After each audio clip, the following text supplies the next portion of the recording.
Video ছাড়বো করবে বট video একটা ছেড়েছি, আর বাকি ভিডিওগুলো ছাড়াই হচ্ছে না, কারণ এতটাই ব্যস্ততার মধ্যে দিয়ে যাচ্ছি। আসলে শীতকালটা প্রচণ্ডই ব্যস্ততার মধ্যে থাকি। মেয়েকে স্কুলে নিয়ে যাওয়া, সকালে রেডি করানো, রান্নাবান্না, মনে হয় কি ঝড়ের বেগে চলছে, মানে একঘেয়েই চলছে আর কি। তারপরে আর এডিট করে উঠতেও পারিনি, আর ভিডিও কোনো এনার্জি ছিল না যে মোবাইল হাতে ধরি। তো ভাবলাম না, ভিডিওগুলো আমার মেমোরি টাইমলাইনে থেকে যাক। আসলে এখন কিন্তু ডিসেম্বর মাস চলছে, বেলা একদমই ছোট। তো এগুলোই এখন দেখি আর ভালো লাগে যে আবার এখন কিন্তু পিকনিকের সময় এসে গেল। এখন তো আর ঘুরতে টুরতে কোথাও যাওয়া হবে না, কিন্তু পিকনিক করা হবে দু একদিন দেখি। এর মধ্যে মেয়ের স্কুল ছুটি আছে, আর বাড়ি ঘুরতে যাব ঠিক করেছি।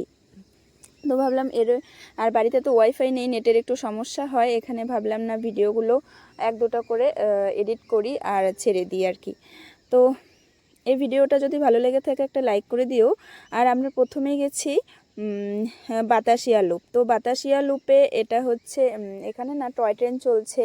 তো টয় ট্রেন সবাই ফটো টটো তুলছে, আর টিকিটের দামটা একটু বেশি। তো আমরা টয় ট্রেন অনেকক্ষণ দেখলাম, একটু ফটো টটো তুললাম, তারপরে এখানে ঘুরলাম। জিনিসের দামপত্র এখানে অনেকটাই বেশি, মানে আকাশ ছোঁয়া যাকে বলে। একটা সোয়েটার টোয়েটার মানে খুবই দাম এখানে। তবু বাইরের লোক যারা বিদেশ থেকে এসেছে তারাই নিচ্ছে, আর এখানকার লোকাল লোককে দেখলাম না কিছু সেরকম কিছু কেনাকাটি করতে। আর হচ্ছে বাতাসিয়া লুপে কিন্তু প্রচণ্ড ঠান্ডা ছিল, আর প্রচণ্ডই হাওয়া দিচ্ছিল একটা। আর পাহাড়ের যে এতটা ঠান্ডা এখানে এসে ঠিক আন্দাজ করতে পেরেছিলাম। আর টয় ট্রেন দেখে খুবই মনে শান্তি লাগছিল। তো বাতাসিয়া লুপ থেকে চলে গেছিলাম আমরা হচ্ছে ঘুম মনেস্ট্রি। ঘুম মনেস্ট্রিটা আমার দারুণ লেগেছে, একটা পিচফুল একটা ব্যাপার এখানে। গন্ধই আলাদা এখানকার ফুলের, ভীষণ সুন্দর কালারফুল না? না না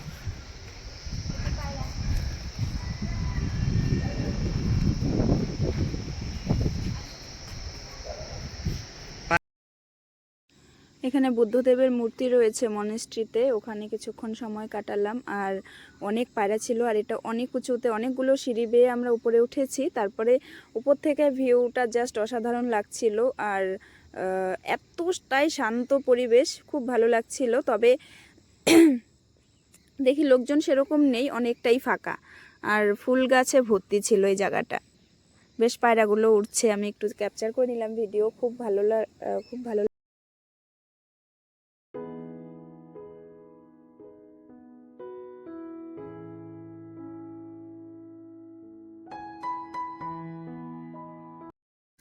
একবার আমার মেয়ে যখন ছোট 2 বছরের, ঠিক করেছিলাম দার্জিলিং যাব, কিন্তু বাড়ি থেকে যেতে দেয়নি।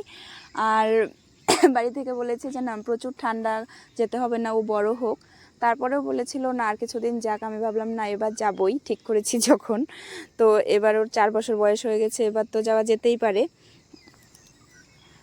তো সোনাও বেশ সুন্দর আনন্দ করলো, ওর কোনো অসুবিধেই হয়নি। আর হচ্ছে বাচ্চাদের এই যে ঘুরতে নিয়ে আসলাম, এটা মানে সারা জীবন এই ফটোগুলো থাকবে। তো ওর ও বড় হলে তারপর দেখাতে পারবো সুন্দর করে যে না, তোকে নিয়ে এই যে এই জায়গাটায় গেছিলাম ছোটোবেলা। সুন্দর ফটোগুলো আমার খুব ভালো লাগে।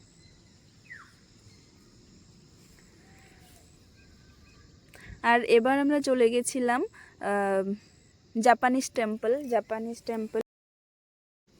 জাপানিজ টেম্পলটা খুবই উঁচুতে, আর আমি কিন্তু হাঁপিয়ে গেছিলাম। সবাই উপরে আগেই উঠে গেছিল, আমি কিন্তু নিচেই ছিলাম। পরে অনেকটা পরে উঠেছি, আমার একটু শ্বাসকষ্টের প্রবলেম হচ্ছিল, তারপরে আমি আস্তে আস্তে উঠেছি আর কি।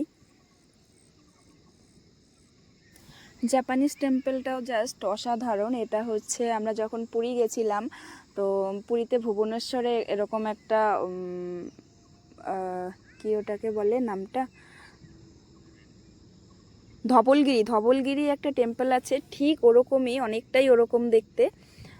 বেশ উঁচু ওটাও ছিল, এখানেও অনেকটা সিঁড়ি। তো এটা খুব ভালো লাগলো। আর বুদ্ধদেবের ছবি এখানে দেওয়া রয়েছে।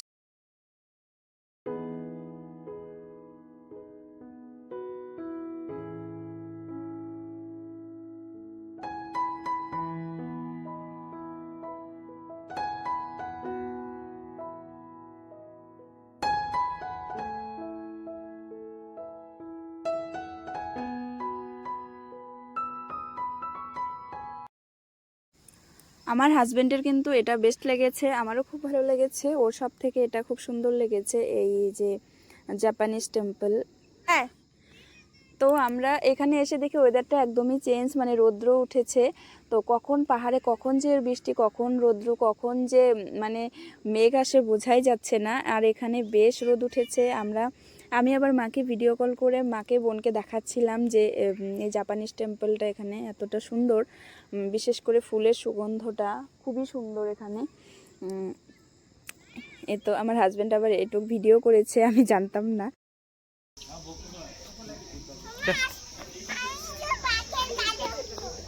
হ্যাঁ ওটা উঠে না, ওটা ঠাকুর, ঠাকুর এটা ঠাকুর।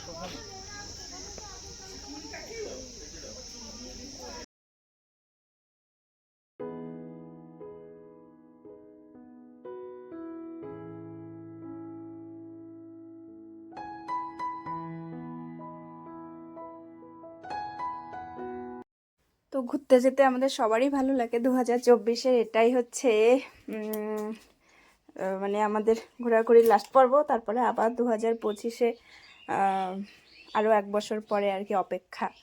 তো বছরে একবার করে এরকম ট্যুর দিতে বেশ ভালো লাগে। আর এখানকার ফুলের সুগন্ধ একদমই অন্যরকম। তো যে প্রজাপতি, অনেক প্রজাপতি ছিল, ও অনেক ফুলে বসছে। আর এত সুন্দর, মানে এত সুন্দর লাগছে দৃশ্যটা দেখতে, ভীষণই সুন্দর। একটা বললাম যে একটা একদম শান্তিপূর্ণ জায়গা। আর এটা দুপাশে সিংহ দুয়ারের মতন একটা ইয়ে করা আছে। তো এখানে ঢুকতে কোনো টিকিট লাগে নাই আমাদের, কিন্তু আমরা যে জুতে গেছি এর আগে, তারপরে হচ্ছে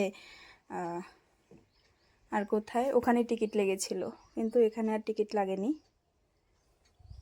আর এই তো সন্ধেবেলা এসে মেলায় আড্ডা, একটু চাটা খাওয়া, ব্যাস। আজ এখানেই শেষ করছি, তারপর আবার দেখা হবে নতুন ব্লগে। টাটা।